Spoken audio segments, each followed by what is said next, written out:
Welcome back to Midnite Megan. Before we start, I want you to close your eyes. I want you to picture the American West in the 1870s. But I don't want you to picture the cowboys or the gunfights. I want you to picture the silence. Imagine standing in the middle of a tall grass prairie in Kansas. The wind is the only thing you can hear. It's whipping through the grass so tall it can hide a horse. There are no streetlights, no police sirens, no neighbors for miles. If you scream out there, the wind just swallows it. In 1870, the prairie was a place of hope. Families packed everything they owned into covered wagons to find a new life. They were looking for freedom. They were looking for land.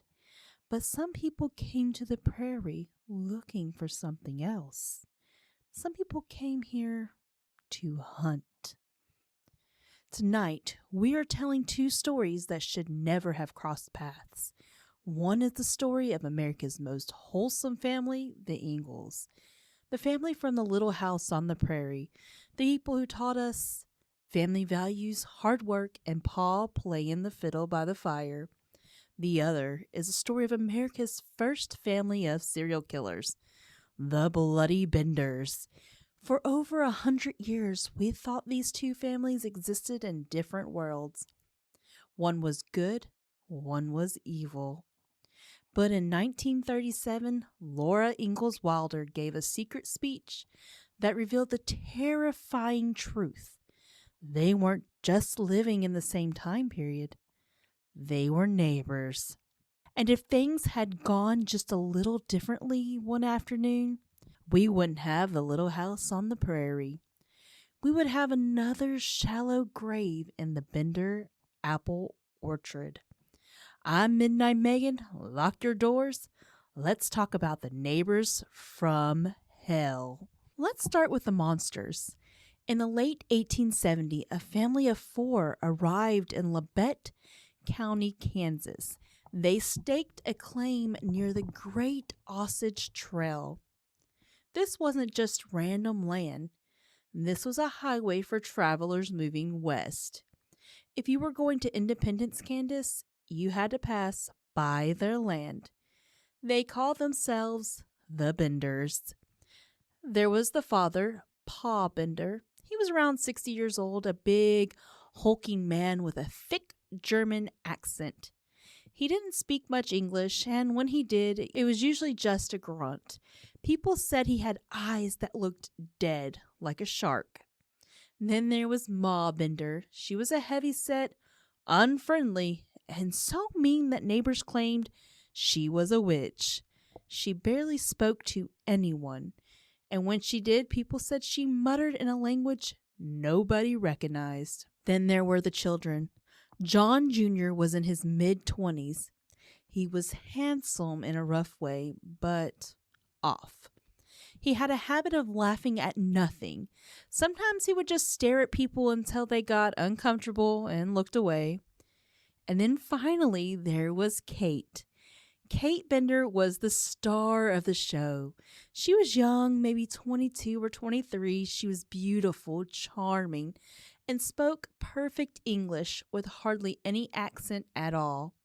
While the rest of the family were trolls living under a bridge, Kate was a siren. She claimed to be a psychic medium.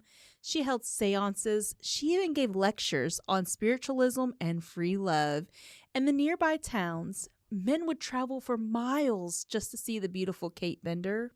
The family built one-room cabin right by the road. They split the room in half using a heavy canvas wagon cover, a big, thick curtain.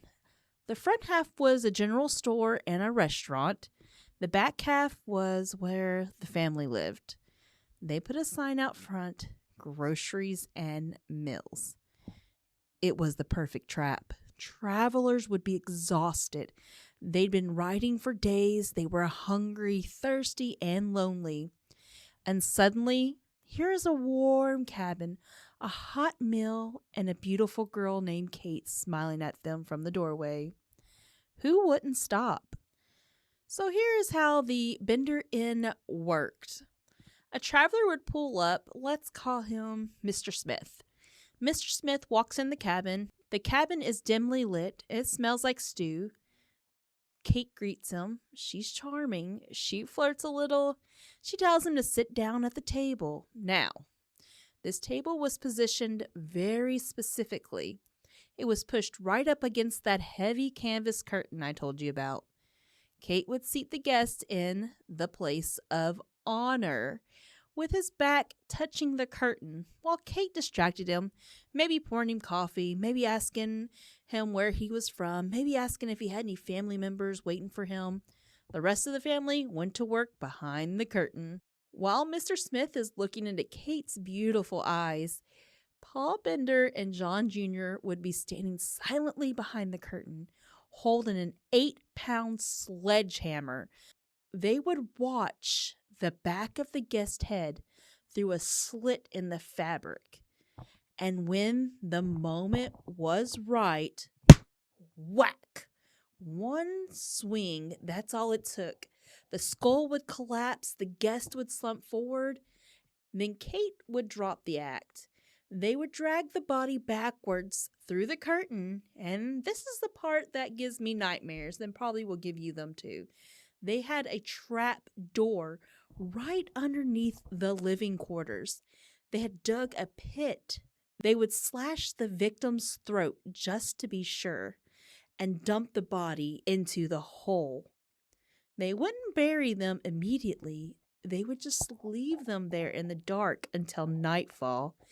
Then under the cover of the darkness, they would drag the bodies out of the apple orchard behind the house and plant them in the ground. And they did this over and over and over again. For 3 years, they targeted men, lone travelers, men who carried cash to buy land, men who wouldn't be missed for weeks because the mail took so long. But the Benders weren't picky. There's one story that just breaks my heart more than the others. A man named George Longcore. He wasn't a wealthy land speculator. He was a widower. He was traveling west to start over with his little girl, Mary Ann. She was about 8 years old. They stopped at the Bender Inn. Maybe Mary Ann was thirsty. Maybe George wanted her a warm meal. We don't know exactly what happened inside that cabin, but we know they found Mary Ann's body in the orchard later. They found her buried right next to her father. The Benders didn't just kill for money. They killed because it was the family business. It was what they did. Now, I want to take a hard turn left. While the Benders were burying bodies in their orchard, another family was living just a few miles away. A family with a ma, a pa, and 3 little girls. The Ingalls family. We know them as the ultimate pioneers. We grew up watching Michael Landon play Charles Pa Ingalls. He was a gentle soul who cried when the kids got sick and played the fiddle to keep their spirits up. But the real Charles Ingalls was a survivor. In 1937, Laura Ingalls Wilder, the author of the books, was an old woman. She spoke at a book fair in Detroit, and for the first time, she told a story that had deliberately left out of her books. She said, "I didn't put the story in the books because it was not fit for children." She explained that her family lived in Independence, Kansas, at the exact time as the Benders. She remembered Paul stopping at the Bender Inn to get water for their horses.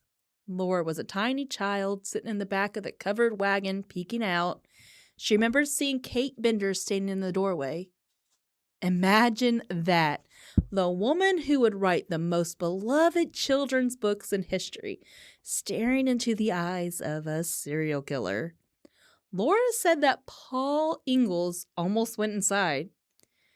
But, and this is the irony of history, Paul was broke. He didn't have enough money to buy a meal. Because they were poor, they kept moving. If Pa Ingalls had $5 in his pocket that day, we would never have had Little House on the Prairie. We would have had the Ingalls family buried in the apple orchard next to little Mary Ann Longcore. But here's where the story gets really dark. In 1873, people started asking questions.